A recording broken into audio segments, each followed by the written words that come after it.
Greetings and welcome to Inside the Music. I'm your host, GraceANN Cummings, and today we're going to talk about Bach's legacy known as the Circle of Fifths. So why is Bach so famous, and what is it about the Circle of Fifths that's so grandiose? Classical musicians have to study this complicated, very complicated set of information called the Circle of Fifths. But what about the layman who never goes to music school? Why should you care about the Circle of Fifths? You don't have to. It's really unimportant when you're listening. But it's very relevant and very important to the fact that you can listen at all. Because listening in human consciousness is broken. And so is sound, as Bach discovered. Half of sound is silent while the other half moves. But the silence is not still, it's moving with the sound. And that's what we're going to look at today. So let's step over and take a look at some of Bach's music.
right, we had a mistopple on the fugue. We'll have to redo that.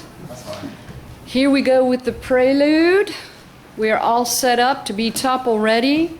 Jalen Mendoza, would you please do the honors? Give me 1 second.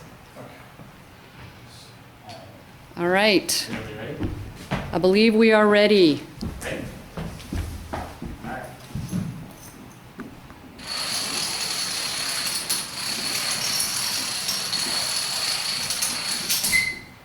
Oh, we misplaced that one.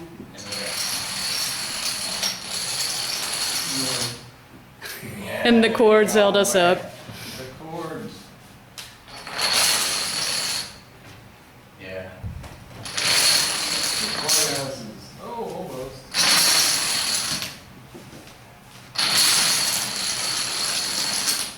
Woohoo!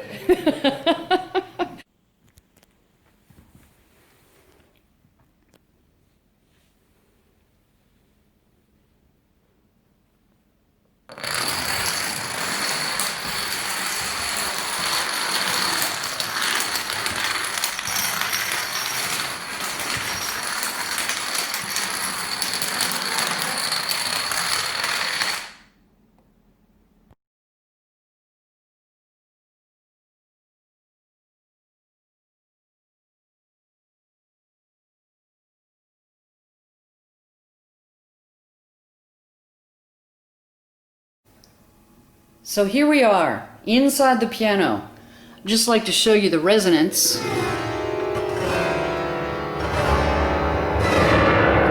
Because that is what Bach is dealing with in his famous legacy, the circle of fifths.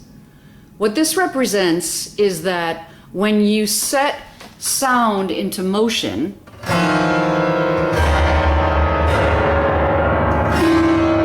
it's not just what we choose, it's also everything else that's happening at the same time. But what Bach discovered is the stability behind that. So that's why it's a circle, because it always feeds back to itself and reinforces itself. And I'm going to show you how that works on the piano. So we have B flat, because our Prelude and Fugue is in B flat. We play that scale.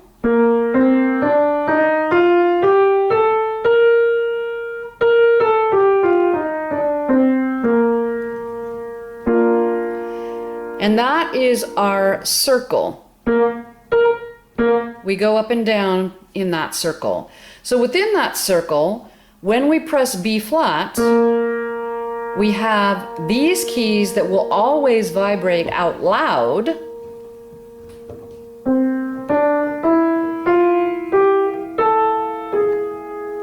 So we have these 6 white notes that are vibrating out loud, and these 2 black notes that are vibrating out loud when we press our circle of B flat. But we have missing vibrations that are also moving but not sounding. And that would be these: B, C sharp, D sharp, F sharp. If we chose C scale, which is all white notes, our circle becomes C, and we have the same overtones. If we hear the ones that speak out loud, it sounds the same.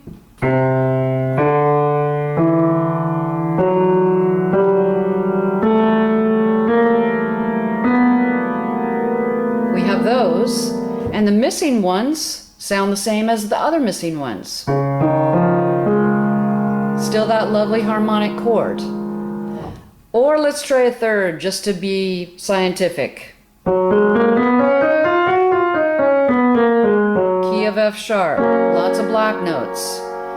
So that one, what we hear out loud when we play that is this.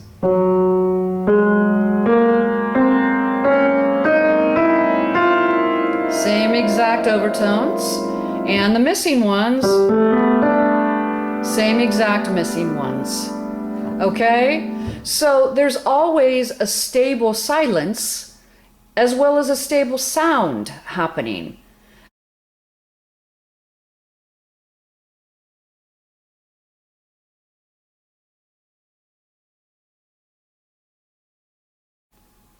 So here's the score of our prelude we're studying today, Preludium 21, and it's Fugue, Fugue 21. And all of Bach's music is set up on this wheel. It's called the Circle of Fifths. It's based on Mother Nature. It's not an invention of Bach's, it's a discovery by Bach. And just to briefly browse through here's the title, Well-Tempered Clavier, okay? Just briefly look through that. Here's our first prelude, C major. See all the action that we have in the score? Lots of smooth, predictable movement.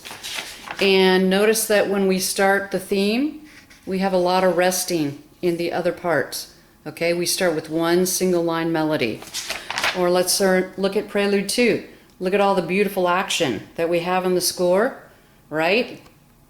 And then, again, silence everywhere but for our single line entrance. So Bach is showing us with his series of preludes and fugues the difference in behavior of sound, which is the difference in behavior of how we listen.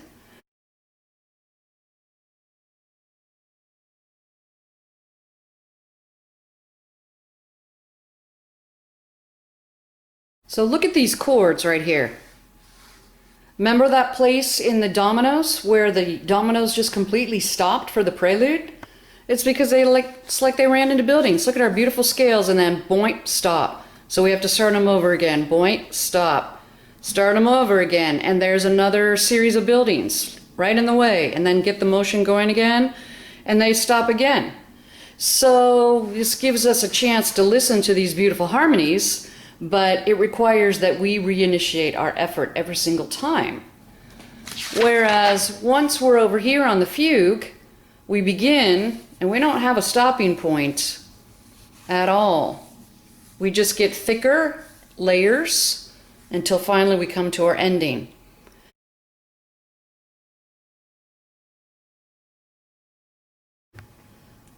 So when we have a fugue, it's based on memory and then choice. Whereas in our prelude, it's all choice from the beginning. We choose a key, in this case B flat major, and we choose progressions that build on each other, but we're doing it as we go along, with maybe an overall plan that we're going to have this specific rhythm at the beginning. 1 and 2 and with our 32nd notes. But in a fugue, we don't start right away with choosing. We use a tune out of our imagination and we map that out, and then that is the precedent for the entire structure of the fugue. So we're partially using memory because this is already outside of our mind and already mapped out, and we could sing it over and over and over again and remember it. And then we can pick and choose little pieces from it to create more elements of this composition, which is exactly what Bach did. Whether they're the rests or the rhythms for the rests or little motifs, everything created in this fugue comes from the beginning of this. That is the rule for a fugue. It's like a game. It has rules.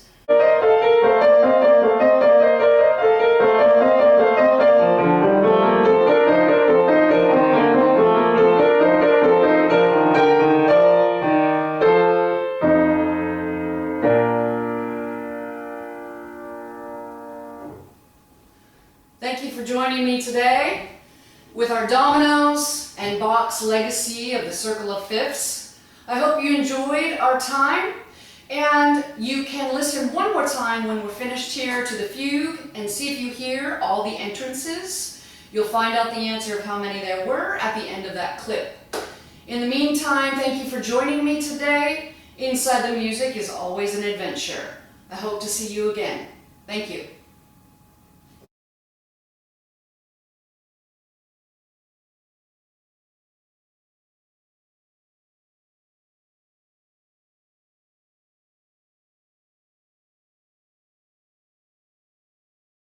The other rule of this game is you're not allowed to play unless you can sing that tune. So the altos begin for us, and the tenors are not allowed to play in the game unless they know their tune and know how to sing it, which would be like the theme here. And then we have the bassists come in and look, they know their tune, so they get to play. And then we have finally the sopranos come in, and they know the tune, so they get to play. And it's so thick along in here because everybody's playing at the same time. And we have what's called an episode, where there's no subject entrance, but they're all kind of dancing with each other with all the little parts and pieces of that main theme. And they're having a good time. And then they cadence and finish, and somebody else, we have a cadence point, they finish, and somebody else gets to start the game all over again. And in this case, it's the tenor. And every time you want to enter the game, you have to sing your tune. That's just the rule.